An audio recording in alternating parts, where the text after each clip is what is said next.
3:48. The bus was 2 minutes late.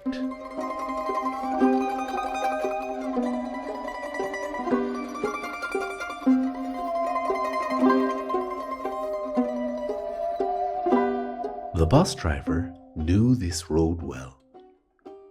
His name was Mr. Puddlewick, a soft man with a round face. He never hurried unless he had to. He drove this route every afternoon, just as school finished. Traffic was usually slow here, but he didn't mind. As the bus moved forward, something leapt onto the road and caught his eye.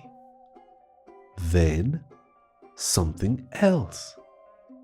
A duck, and a line of little ducklings behind her.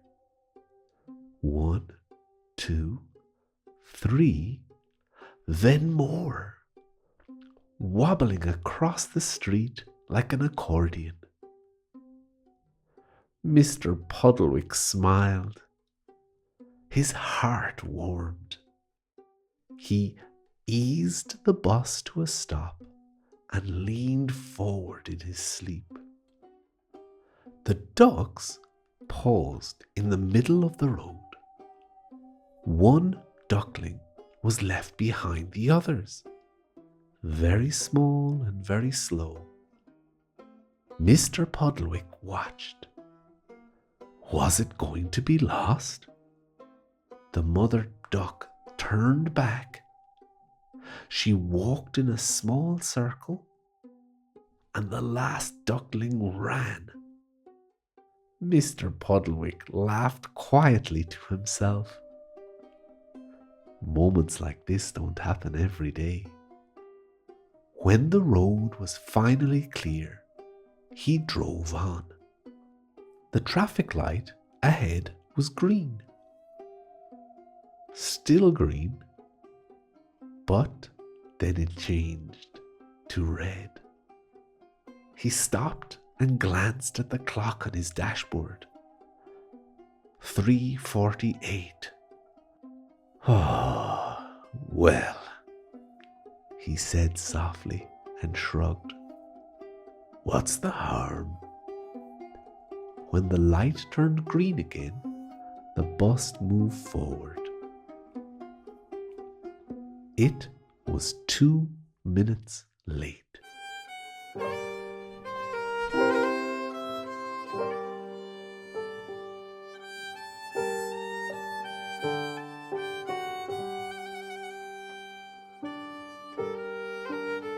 Miss Lottie Finch stood at the bus stop across the road from the school. She was small and neatly dressed, with her hair pulled back and her bag resting against her leg. She stood very still. She checked the time on her phone. The bus should be here. She looked up the road. Nothing yet. Voices drifted towards her, loud, laughing. She didn't turn at first. She already knew who it was. A group of boys came around the corner, fresh from the school gate. They walked as one loose shape, talking over each other, pushing, joking. One of them walked slightly apart. It was Arthur Bell. Miss Lottie let out a nervous breath. She noticed him immediately. She always did. Arthur didn't speak as loudly as the others.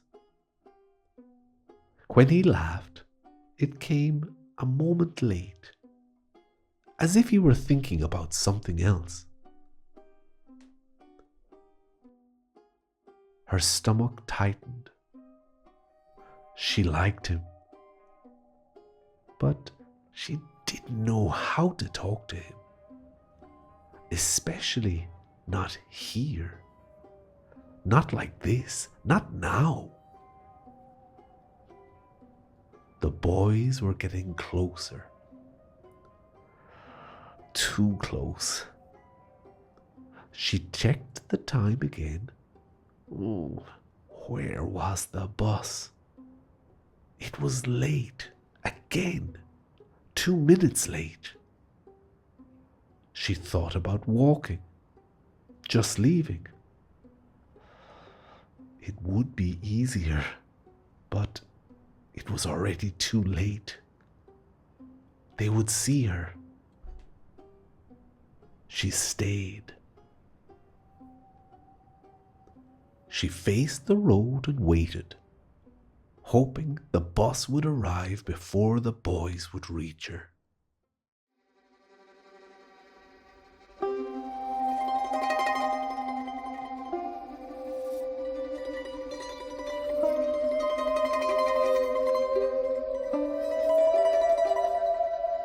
The crow knew this time of day.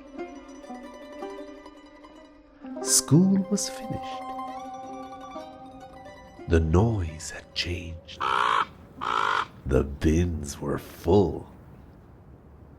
He landed beside them. He had a long, grey hook of a beak with a white tip. He was cleverer than most, and always the first to arrive. He tilted his head, then pulled an empty packet. Something fell out. Half-eaten bread, perfect. Cheese, a bonus. A piece of meat wrapped in paper. Oh, a very good day. He quickly ate, stopping between bites to watch the ground, watching for other birds. Nothing moved. Cars passed. Voices from the schoolyard. When he was done, he lifted off and flew to his usual place, high above the street, on the edge of the clock tower. The hands of the clock moved slowly. 3:49. The sound below shifted. The children were moving on. That meant something. The crow pushed away from the clock and flew again. Over the road, over the traffic, over the bus stop. Below him, people waited. His stomach tightened. The food had done its work. He half closed his eyes and felt a warm, familiar relief. He didn't stop flying, but something fell from the sky.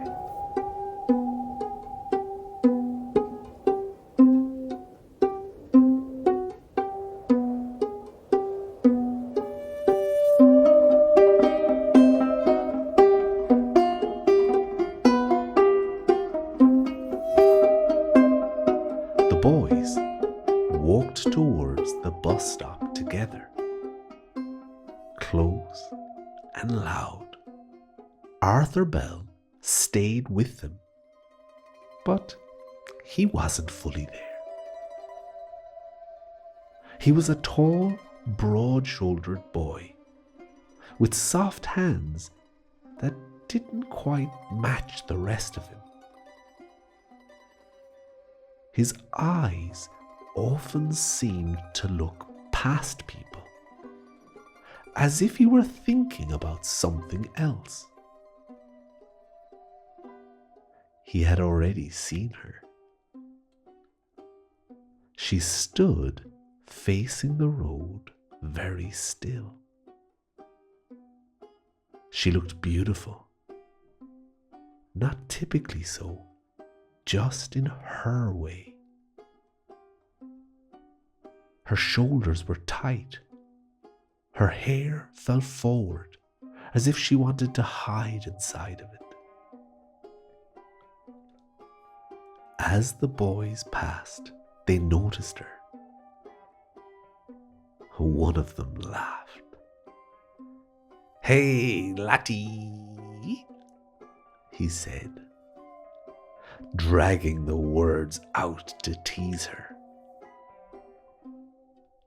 Another made a low sound, half a whistle, half a bark. Someone else snorted like a pig.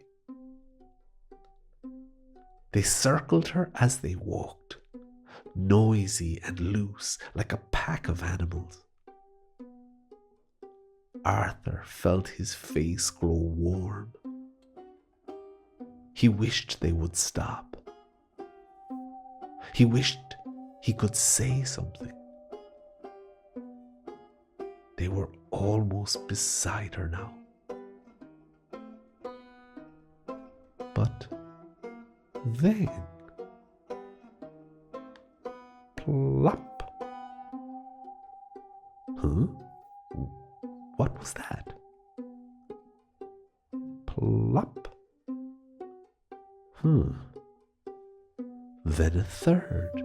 Plop. Plop, plop, plop. Softer and closer. The boys stopped. For a moment, no one spoke. Confusion flickered across their faces. They looked around, wondering. Then one boy snickered. Another laughed.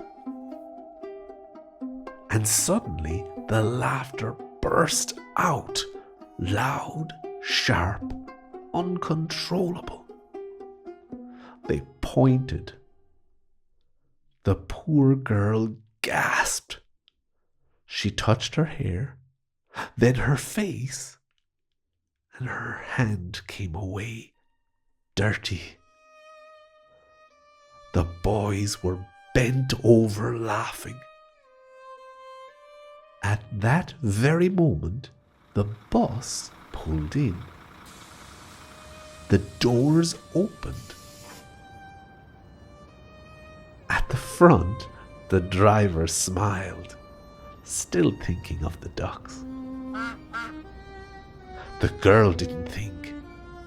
She ran. She stepped onto the bus, past the driver, past the seats, and hurried to the back. Her heart was racing. She could still hear the laughter in her ears.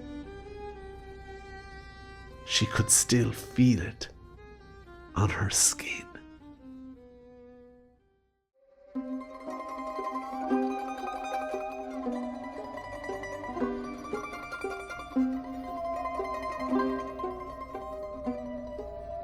The girl stood with her back to the passengers.